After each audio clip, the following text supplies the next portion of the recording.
안녕하십니까. 더불어민주당 강선아 부대변인입니다. 저희 당의 더불어민주당의 비례대표고 재윤경 후보께서 나오셔서 우리 그 가계부채의 해소 공약에 대해서 설명을 하시겠습니다. 제 후보 발표 이후에 저는 이번에 더불어민주당 비례대표 후보로 뛰고 있는 재윤경이라고 합니다. 반갑습니다. 지금 가계부채가 그 어느 때보다 심각한 그 문제라는 건 다들 알고 계실 겁니다. 그래서 많은 그 국민들께서 이번 총선에서 과연 그 많은 당들이 어떻게 가계부채 공약을 내고 있고 이후에 선거 이후에 이 가계부채 공약을 실천함으로 인해서 빚 때문에 고통스러워하는 이 현실을 정치가 과연 답을 내고 또 해결을 할 수 있을까라는 또 이렇게 의구심과 그리고 많은 기대심 이런 것들을 갖고 있는 것으로 알고 있습니다. 이번에 저는 더불어민주당 그 비례대표로 입후보하면서 총선 이후에 정말 그 가계부채 문제를 정치가 적극적으로 뛰어들어서 함께 해결하고 빚 때문에 고통받는 서민들, 중산층들의 문제를 정치가 더 이상 외면해서는 안 된다. 이런 마음으로 이렇게 입후보를 또 하게 되었습니다. 관련해서 공약을 몇 가지 이렇게 말씀드리겠습니다. 우선 더불어민주당이 얼마 전에 발표를 했던 그 가계부채 3단계 그 해소 공약에 대해서 간략하게 말씀드리고 이 공약을 설계하고 함께 추진해가는 과정에서 저도 함께 했었습니다. 그래서 간략하게만 말씀드리면 1단계로 제시했던 게 10년 이상 연체된 1,000만 원 이하의 소액 채권에 대해서는 즉시 일괄 소각하겠다 이런 약속을 드렸습니다. 이 부분에 대해서 많은 분들이 이게 과연 가능하겠느냐, 너무 포퓰리즘이다 이렇게 말씀하시는데 사실은 이 공약은 그렇게 어려운 공약은 아닙니다. 행복기금, 국민행복기금이 지난 대선 당시 박근혜 대통령께서 후보 시절에 이미 약속을 했었습니다. 행복기금이 그 이후에 출범을 하면서 280만 건에 달하는 그 부실채권, 그래서 금융회사에서 이미 너무 오래 연체된 채권이기 때문에 손실 처리해서 대부업체 등으로 넘어간 채권, 이것을 헐값에 매입해서 280만 건 이상 보유를 하고 있습니다. 그 중에서 10년 이상 연체됐고 1,000만 원 이하의 생계형 채권에 대해서는 국민행복기금이 지금 사실상 구제를 해주는 게 아니고 상환을 받기 위해서 조금 무리하게 추심을 하고 있다. 이것이 더불어민주당이 지금 현재 정부가 가계부채에 대응하는 그 정책 방향을 저희가 비판을 하고 있고요. 그런 비판의 문제의식을 전제로 최소한 이 중에서 상환이 가능한 사람은 상환을 할 수 있도록 채무조정을 유연하게 해주되 너무 오래되고 소액의 채권은 일괄 소각하자라는 제안을 드리는 겁니다.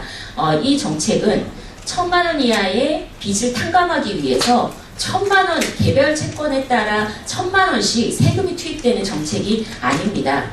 행복기금은 이미 세금을 투입해서 채권을 매입한 것이 아니기 때문에 굉장히 거의 비용이 들지 않는, 세금이 들지 않는 방식으로 많은 채무자들, 특히 행복기금의 41만 명이 여기에 대상이 될 것으로 저희는 기대를 하고 있습니다. 이런 정책은 사실은 정부가 의지를 가지면 쉽게 바로 추진할 수 있는 정책이라고 저희는 믿고 있습니다. 그리고 2단계로 소멸이 완성된 채권, 일명 죽은 채권이죠. 이 채권에 대해서 지금도 소멸이 지났는데도 불구하고 시장에서 거래되고 추심되고 이러한 점은 너무 가혹하다. 그리고 채무자의 인권을 심각하게 침해한다. 이런 측면에서 매각과 추심에 대해서 인권을 더 보호한다는 취지로 그래서 좀 규제를 하겠다. 관리를 강화하겠다라는 말씀을 좀 드립니다. 그리고 3단계는 그리고 법원을 통해서 채무조정을 할 수 있는 그 개인 회생 기간을 지금 현행 5년에서 3년으로 단축해서 새 출발, 그 빚을 갚지 못해서 경제생활에 복귀하지 못하는 사람들의 새 출발을 적극적으로 지원하겠다. 이렇게 크게 3단계의 공약을 약속한 바 있습니다. 저는 거기에 더해서 채권이 지금 아까도 말씀드렸지만 금융회사에서는 3개월 이상 연체되면 사실상 빨리 포기해버립니다. 포기하고 손실 처리합니다. 근데 이 채권이 대부업체로 돌아다니면서 매각과 재매각이 반복이 되는데 문제는 전혀 관리되지 않고 있다는 게 문제입니다. 어디서 어디로 팔리는지 몰라서 경우에 따라서는 채무자가 자기 채권의 실제 채권자를 찾지 못하는 총극도 벌어지는 것이 현실입니다. 이런 과정에서 과잉 대출과 과잉 추심이 벌어지고 그로 인한 채무자들의 인권 침해가 심각하게 반복이 되고 있습니다. 저희는 채권이력제 도입으로 이런 후진적인 추심 시장을 정상화하겠다 이런 약속을 드리고 싶고요. 전반적으로 이 가계부채 관련해서 이 채무 취약계층이 350만 명이나 됩니다. 이렇게 350만 명이 이런 후진적 추심 시장, 과도한 그 과잉 대출 시장에서 정상적인 경제 생활에 복귀하지 못하는 것이 우리 경제의 가장 큰 걸림돌이다 이렇게 믿고 있습니다. 그래서 이번 총선을 지나서 광범위한 그 추심시장의 개선 그리고 추심시장의 선진화 금융시장과 대출시장의 선진화 이런 것을 반드시 만들어야 된다.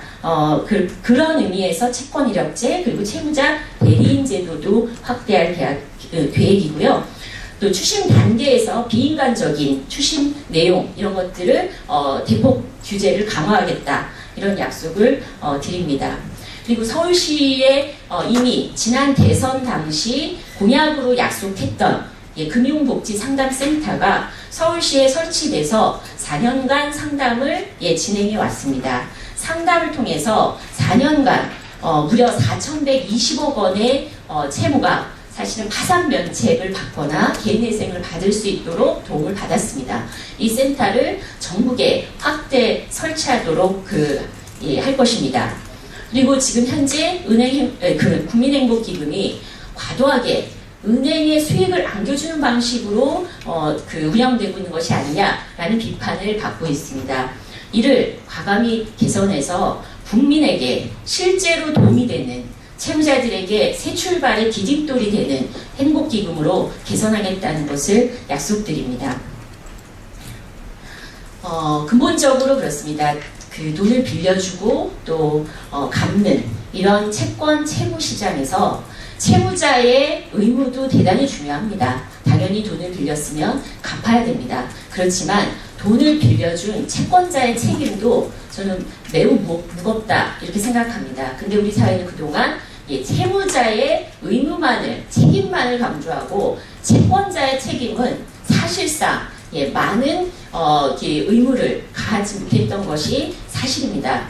더불어민주당 이번 총선에서 빌려 쓰고 못 갚는 사람의 책임도 중요하지만 돈을 빌려준 채권자의 책임도 중요하다라는 채권자의 책임이 제대로 작동이 되는 그런 금융 환경을 만들겠다. 그런 전체적인 기조 하에서 공약을 설계했다는 점을 말씀드리고 마무리하도록 하겠습니다. 나머지 내용은 보도자료를 참고해 주셨으면 고맙겠습니다. 이상입니다.